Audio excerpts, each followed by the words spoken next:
बोलो शंकर भगवान की जय, मैया भवानी की जय, कार्तिक गणेश की जय, प्रेम से बोलो सच्चा दरबार की जय। हर हर महादेव, मैया भवानी की जय।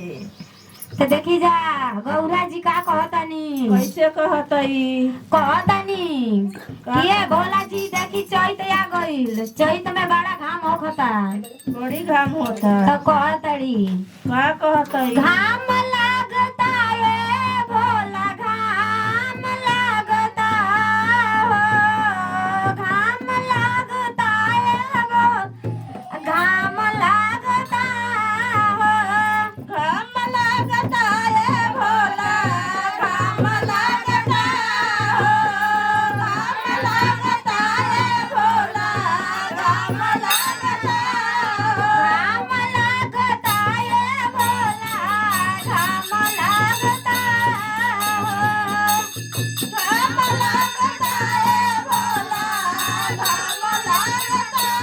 भोला छोट बनवाई ना तो मना रहबना, भोला छोट बनवाई ना तो हमारा रहबना। भोला छोट बनवाई ना तो मना रहबना, भोला छोट बनवाई ना तो हमारा रहबना।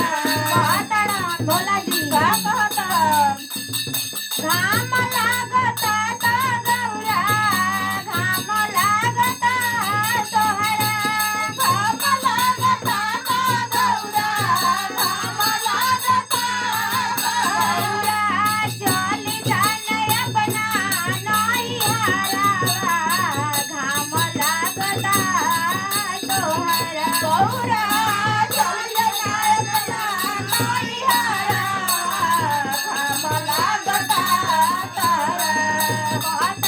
कहतरी कि नैहर जाए खातिर हमार तो बियाह कइले बड़न, त कहतरन कि तू न फायदा तू ही ना उठैबू, ना जाई त का कहतरन कैसे जब कह तू गौरा हो जैबू ना नैहरवा, जब तू गौरा हो जैबू ना नैहरवा।